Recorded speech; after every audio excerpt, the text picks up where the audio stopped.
মধ্যপ্রাচ্যের দেশে দেশে মার্কিন দূতাবাস বন্ধ হয়ে যাচ্ছে। লেবাননের মার্কিন দূতাবাস পরবর্তী নির্দেশ না দেওয়া পর্যন্ত বন্ধ ঘোষণা। লেবাননে বন্ধ হয়ে গেছে, এর আগে সৌদি আরব, তারপরে কুয়েত, কাতারে অলরেডি বন্ধ।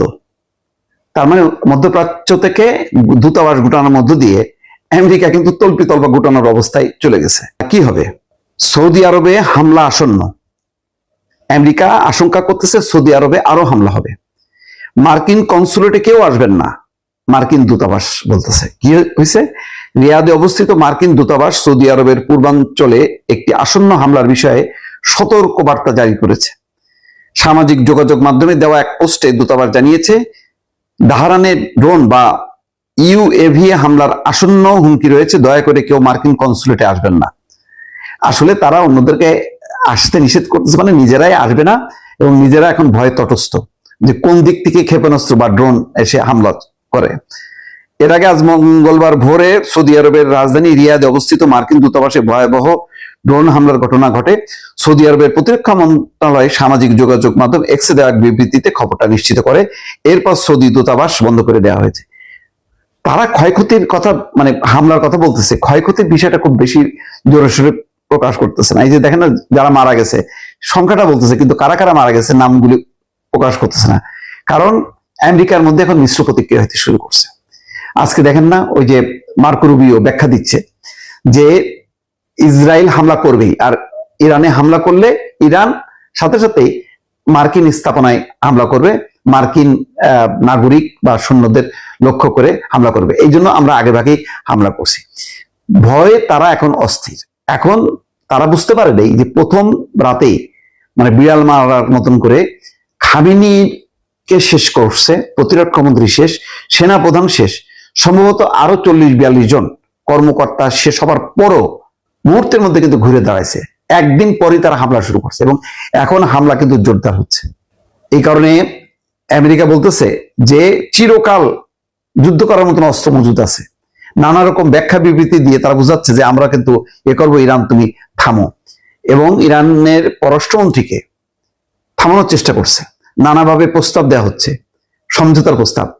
ইরান বলছে যে নাও, এখন আর সমঝোতা হবে না, এখন শেষ লড়াই হবে। এবং লড়াইটা কত ভয়াবহ চিন্তা করেন।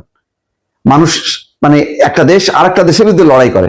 যেমন ধরেন ইসরায়েল লড়াই করছে কার বিরুদ্ধে? ইরানের বিরুদ্ধে। আমেরিকা কার বিরুদ্ধে লড়াই করতেছে? ইরানের বিরুদ্ধে। দুই বিশ্বের অন্যতম দুই শক্তিধর দেশ, তারা লড়াই করতেছে ইরানের বিরুদ্ধে।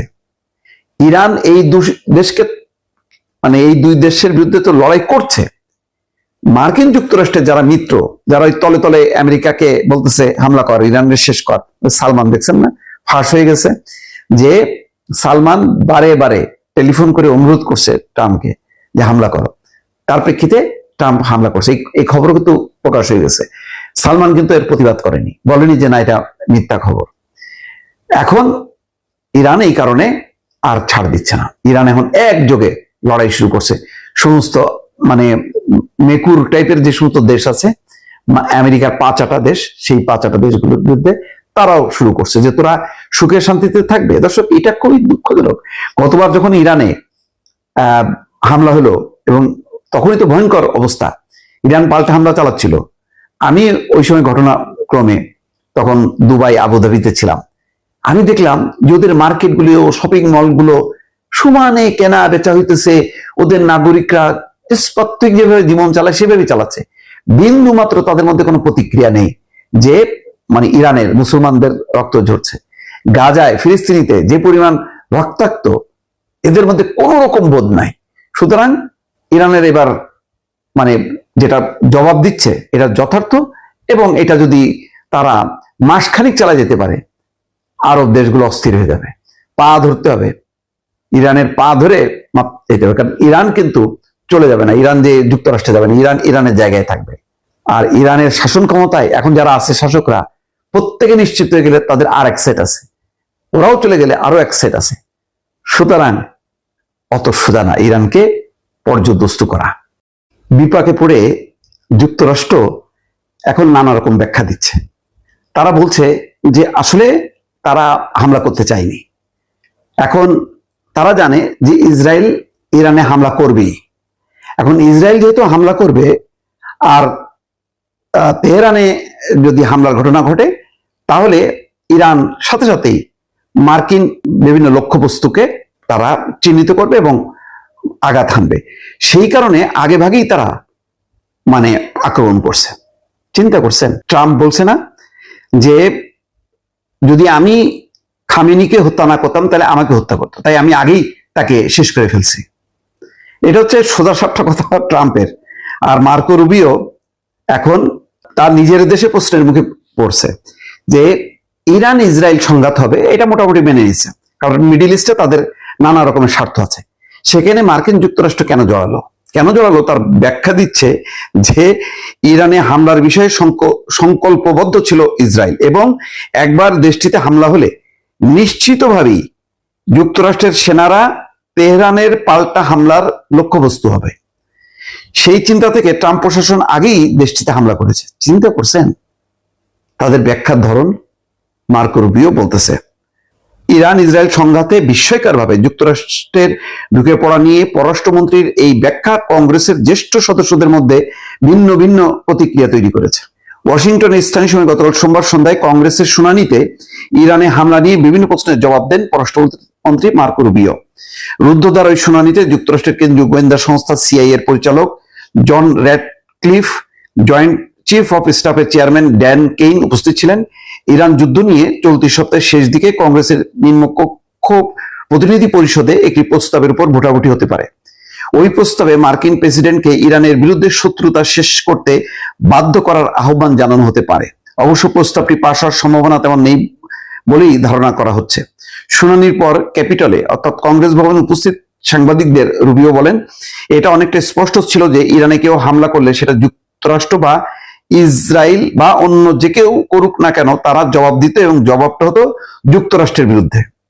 চিন্তা করছেন, মানে একটা থোড়া যুক্তি দাঁড় করাইছে মার্কো রুবিও। মার্কিন পররাষ্ট্রমন্ত্রী বলেন, আমরা জানতাম যে সেখানে ইসরায়েল পদক্ষেপ নিতে যাচ্ছে। আমরা জানতাম যে এর ফলে যুক্তরাষ্ট্রের বাহিনীগুলোর উপর হামলা হবে। আমরা জানতাম যে তারা হামলা চালানোর আগে যদি আমরা তাদের উপর হামলা না করি তাহলে মানে আমরা বেশি হতাহতের শিকার হব। এদিকে যুক্তরাষ্ট্রের ভাইস প্রেসিডেন্ট জেডি ভ্যান্স সোমবার রাতে ফক্স নিউজের এক সাক্ষাৎকারে বলছেন, যুক্তরাষ্ট্রের লক্ষ্য হলো এটা নিশ্চিত করা যে ইরান যেন কোনোভাবেই পারমাণবিক অস্ত্র অর্জন করতে না পারে। আসলে তা না, এটা হলো ইসরায়েলের স্বার্থ রক্ষা করার মধ্য দিয়ে আমেরিকা তার প্রতিনিধি ইসরায়েলকে আরো শক্তিশালী করায়, এবং সে যাতে গোটা মধ্যপ্রাচ্যে মানে রাজত্ব করতে পারে ইসরায়েলের মাধ্যমে। এটি হলো আসল কারণ আরব দেশগুলির মধ্যে কেউ তো ফনা তোলে না। ওই কি বলে মিউ মিউ করে সৌদি আরব, সংযুক্ত আরব আমিরাত, কুয়েত, কাতার, জর্দান, ওমান সব হচ্ছে বিলাইয়ের বাচ্চা মতো মেও করে।